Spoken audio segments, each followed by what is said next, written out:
कारण का नारायणराव म्हटलं की सुनील वावळ सर आणि पानसरे सर हे निश्चितच आम्हाला आठवतात. कारण का त्यांनी या संस्थेसाठी दिलेलं योगदान हे खरंच न विसरण्यासारखं आहे. त्यामुळे त्यांच्या स्मृतीस भावपूर्ण श्रद्धांजली करून या ठिकाणी खरंच जास्त वेळ झालेला आहे आणि आयोजकांनी मला वाटतं जेवणाची सोय ठेवलेली आहे. कारण का याचं आयोजन सगळं काजी सरांनी केलेलं आहे. तर जवळजवळ जेवायची पण वेळ झालेली आहे. त्यामुळे आपला जास्त वेळ घेणार नाही मुलांना. पण सेकंडरी स्कूल एम्प्लॉईज सोसायटीबद्दल सांगायचं म्हटलं तर इंग्रजचे रोप लावल्या दारी त्याचा वेगू गेला गगनावरी या उक्तीप्रमाणे ही संस्था उत्तरोत्तर प्रगती करत आहे, वाढत आहे. ग्रामीण भागामध्ये सर 2 शेती असतात, शेतांच्यामध्ये बांध असतो आणि 2 शेतकरी वेगवेगळे बांधावर एक रोपटं उगवतं. ते रोपटं लहान असतं त्यावेळेस त्या लहान रोपट्याला पाणी कोणी घालायचं म्हणून बांधत असतात. एक जण म्हणतो तुझ्या हद्दीत आहे तू पाणी घाल, दुसरा म्हणतो तुझ्या हद्दीत आहे तू पाणी घाल. पण ज्यावेळेस ते हळूहळू नैसर्गिकरित्या रोपटं मोठं होतं, वाढतं, फुलतं आणि त्याला फळं लागतात आणि त्यावेळेस त्यांची भांडणं लागतात की हे माझ्या हद्दीत आहे म्हणून. म्हणजे दोघं पण सांगत असतात हे माझ्या हद्दीत आहे. तसं ही संस्था ज्यावेळेस छोटी होती त्यावेळेस लक्ष नव्हतं, पण जशी ही मोठी झालेली आहे, वृक्ष झालेला आहे, त्यावेळेस त्याची फळं खाण्यासाठी भरपूर जणांचं लक्ष झालं आहे. त्याचीच प्रक्रिया गेल्या वर्षी पण झाली सर. आमच्यात एक म्हण आहे सर, सुबह का भोला शाम को घर वापस आहे तो उसको भोला नाही कहते. तसंच तुम्ही सगळ्यांनी जरी तुमचं एक वचनानं तुम्ही विरोधात जरी काम केलं तरी दुसऱ्या दिवसापासून आम्ही कुठेही विरोध ठरलेला नाही. तुम्ही सगळेजण आमचेच आहात. कारण प्रत्येकाची विचारश्रेणी असते, प्रत्येकाचे रिलेशन्स असतात. त्यामुळे ही संस्था आणि दुसरी गोष्ट काशीद सर, ही संस्था आमच्या काही बापाची नाही आहे. तिथं कुणीही बसू शकतो. ते सभासदांच्या हातात आहे, कुणाला बसवायचं आणि कुणाला ठेवायचं. त्यामुळे तुम्ही सगळेजण या संस्थेचे मालक आहात. त्यामुळे पुढील काळामध्ये पण तुम्ही कुणाला बसवायचं हे तुमच्या हातात आहे. त्यामुळे आम्ही असं म्हणणार नाही, फक्त आमच्या हातून चांगलं कार्य होत असेल तर आम्ही हक्कानं सांगणार की आम्हाला मदत करा. जर चुकीचं झालं तर आम्ही तुमच्याकडे येणार पण नाही, एवढी हमी तुम्हाला देतो. खरं पाहताय हा एक पाल्य गुणगौरव समारंभ या संस्थेचा एक उपक्रम आहे. वर्षभरामध्ये मुलांनो 1200 विद्यार्थ्यांना आम्ही जवळजवळ गुणगौरव करतो. हा गुणगौरव पहिला दादरमध्ये होत होता. दादरमध्ये दामोदर हॉल आहे, त्या ठिकाणी 800-900 विद्यार्थ्यांचा एकाच दिवसामध्ये पाल्य गुणगौरव समारंभ केला जायचा. पण त्या ठिकाणी आपण जसं पंढरीच्या वारीला गेल्यानंतर विठोबाचं दर्शन घेताना चल पुढे केलं जातं, तसं 800 बक्षीस वाटताना पण आम्ही चल पुढे म्हणत होतो. त्यामुळे त्याचा यथोचित सत्कार केला जात नव्हता. त्यामुळे आम्हाला असं वाटलं की आपणच त्या ठिकाणी विद्यार्थ्यांचा त्या प्रत्येक विभागामध्ये जाऊन सत्कार करावा. शासनाने आत्ता योजना काढली, शासन आपल्या दारी, आम्ही पहिल्यापासूनच काढलेले सेकंडरीचे संचालक आपल्या घरी, अशा प्रकारची योजना आहे. त्यामुळे तुमचा यथोचित सत्कार या ठिकाणी सन्मान व्हावा एवढीच आमची इच्छा आहे. आणि त्या याच्यातला एक उपक्रम आहे.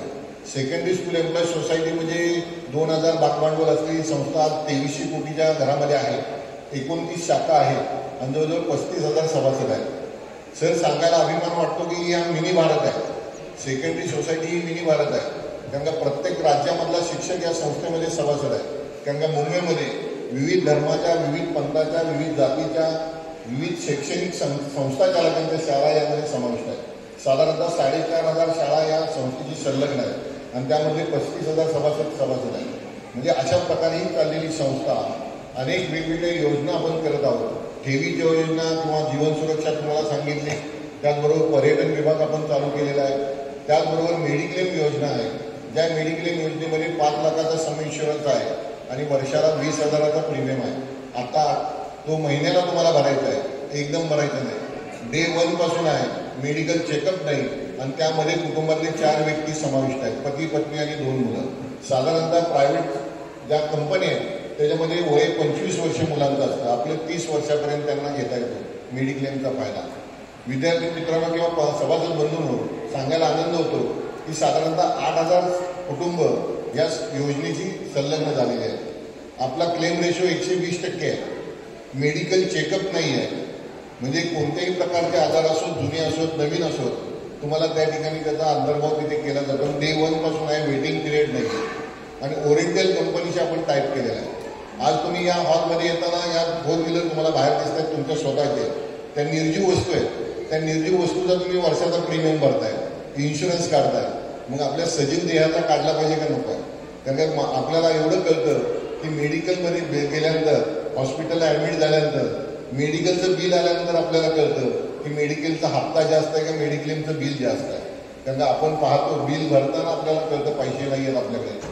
बरेच सभासद असे आहेत की त्यांनी या योजनेचा लाभ घेतलेला आहे. 1 नोव्हेंबर ते 30 ऑक्टोबर हा कालावधी आहे. आता नूतनीकरण होणार आहे 1 नोव्हेंबरला. ज्या सभासदांनी भाग घेतला नसेल त्यांनी अवश्य घ्या. सुदैवाने आपल्याला काही होऊ नये एवढी प्रार्थना मी देवाकडे करतो. कारण का त्याचा उपयोग लागू नये, करावा लागू नये. पण कधी काय होईल सांगता येत नाही. कारण का विद्यार्थी मित्रांनो तुम्हाला पण सध्या आता फास्ट हा शब्द जास्त आवडायला लागलेला आहे. FST फास्ट आम्हाला मुंबईकरांना तर खूप आवडतो. कारण का आम्ही लोकलला जरी गेलो तरी वर बघतो फास्ट ट्रेन कुठली आहे. कुठेही जायचं असेल तर आपण मधला मार्ग बघत असतो. इथून घरी जायचं असेल तर तुम्ही मधला मार्ग बघता. पहिली व्यक्ती 100-150 वर्ष 125 वर्ष जगत होती, 80 वर्षाचं टार्गेट करत होती. आज 50-40 वयामध्ये अटॅक यायला लागले. म्हणजे आपण फास्ट वर जायला लागलेलं आहे.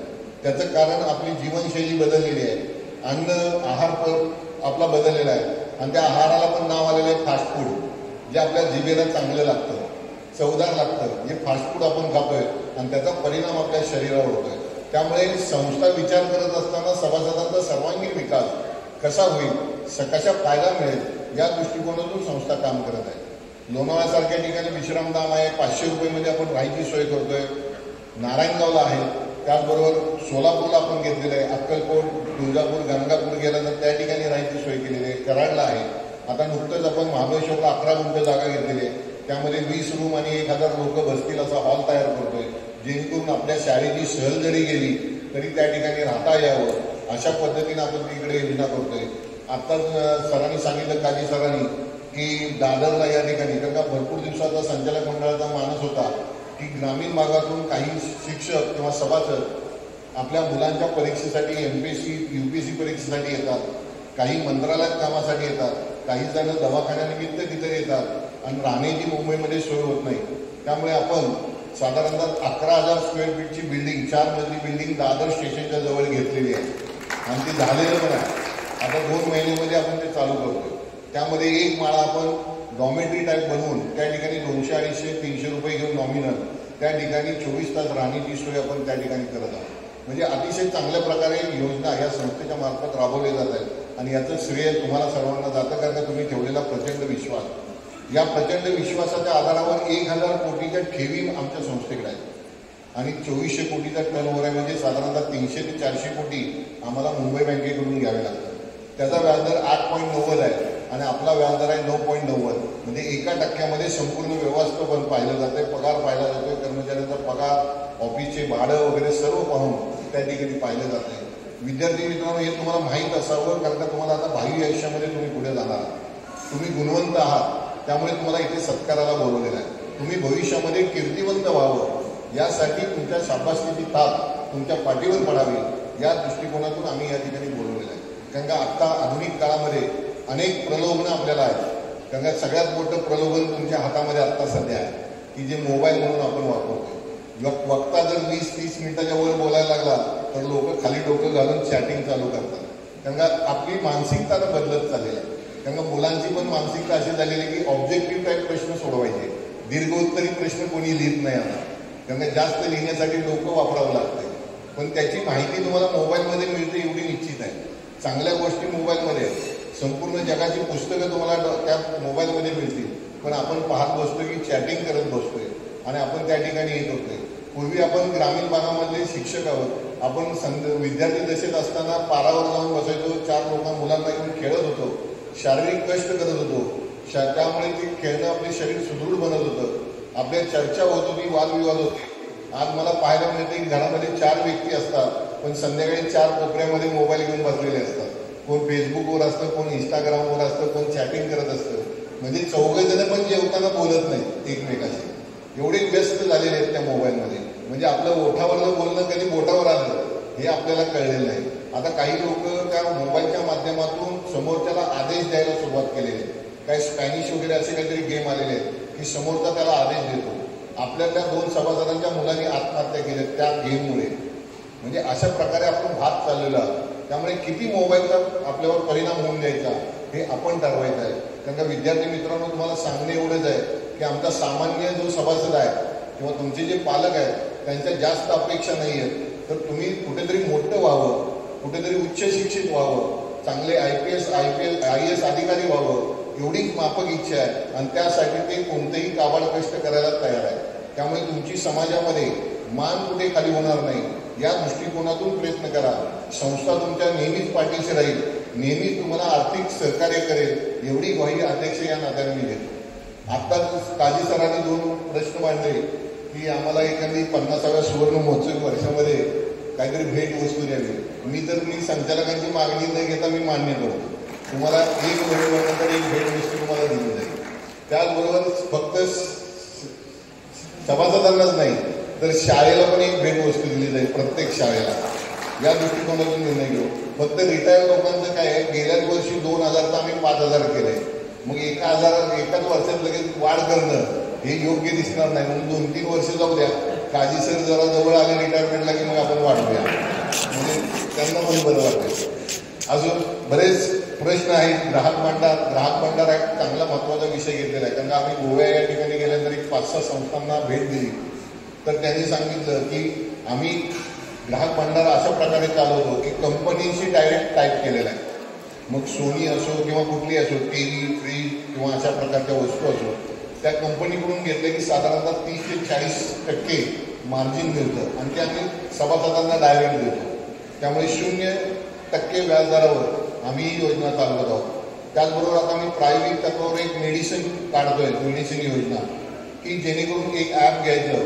ॲपमध्ये तुम्हाला दररोज आता बहुतांश मुख्याध्यापकांना डायबिटीस आणि ब्लड प्रेशरच्या गोळ्या चालू आहेत. त्यांना 2 खिशामध्ये 2 गोळ्या ठेवलेल्या असतात. त्यांना शासनाची एवढी GR आहे. त्यामुळे गणपुले सर बघा जरा त्या गोळ्या काही कमी करता आल्या तर. त्यांना तुम्ही राज्य नेते आहात त्यामुळे त्या प्रत्येकाला नाही म्हणलं तरी महिन्याला 2 ते 3 हजाराची औषधं घरामध्ये घ्यावी लागत आहे. त्यासाठी आम्ही असा विचार करतो की बाहेर गेल्यानंतर एक 10% मार्जिन मिळतं आहे आपल्याला मेडिकलला, पण आपल्याला एक 15-20% देऊन मार्जिन सभासदांना ऑनलाईन घरपोच मेडिकल पोच करता येतील का या दृष्टिकोनातून एक ॲप चालू करून आता ग्रामीण भागात 1-2 दिवस लागतील, शहरी भागामध्ये समजा एका दिवसामध्ये त्यांना घरपोच मेडिकल योजना देता येते का या दृष्टिकोनातून प्रयत्न चालू आहे. म्हणजे अशा अनेक योजना आपण चालू करत आहोत. राहण्याची सोय करत असताना एक संकल्पना पण मुंबईमध्ये आली. काही जणांनी अजून मुंबई पण पाहिलेली नाही. त्यामुळे मुंबईला पाहायला आले तर तिथं आम्ही साधारणतः संस्थेची प्रत्येकजण ॲम्ब्युलन्स घेतो, पण ॲम्ब्युलन्स घेतले तर डोक्यात वेगळे विचार येतात की गेल्यानंतरच ॲम्ब्युलन्सचा गरज आहे. पण आम्ही असं विचार करतो की पर्यटनाला आल्यानंतर त्या ठिकाणी फिरण्यासाठी एक ट्रॅव्हलर 17 सीटर किंवा 19 सीटर संस्थेची घ्यावी, जेणेकरून तिथं मुंबई दर्शन त्यांना करता येईल या दृष्टिकोनातून प्रयत्न करत आहोत. म्हणजे अशा अनेक योजना आपण करत आहोत. आणि सहकारात खूप मोठी ताकद आहे.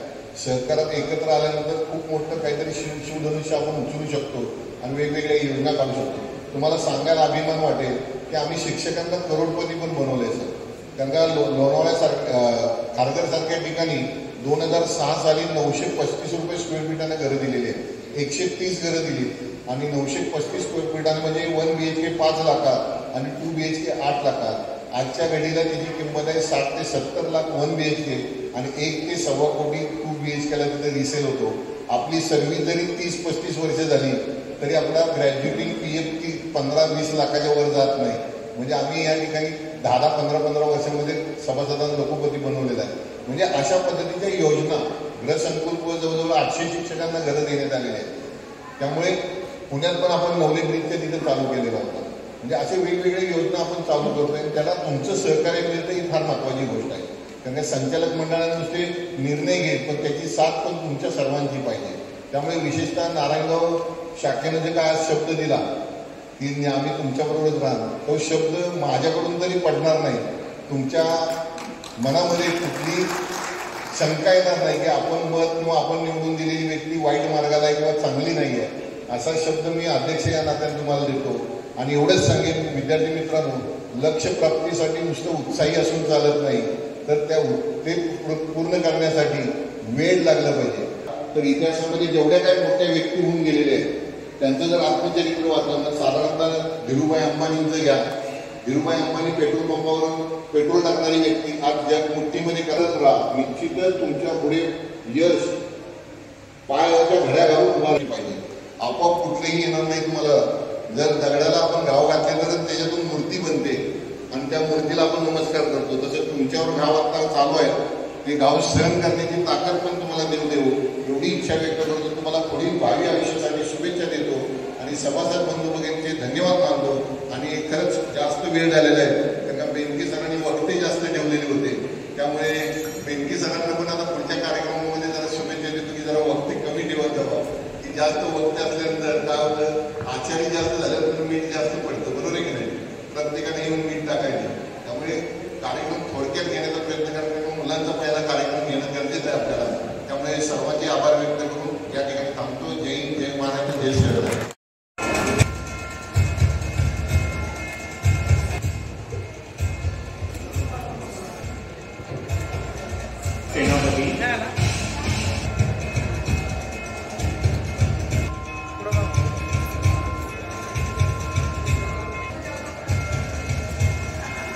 त्यानंतर रणदेवे तृप्ती प्रदीप. पुढील विद्यार्थिनी वरपे शिवांजली संजय. यानंतर उत्तम विद्यार्थी आहे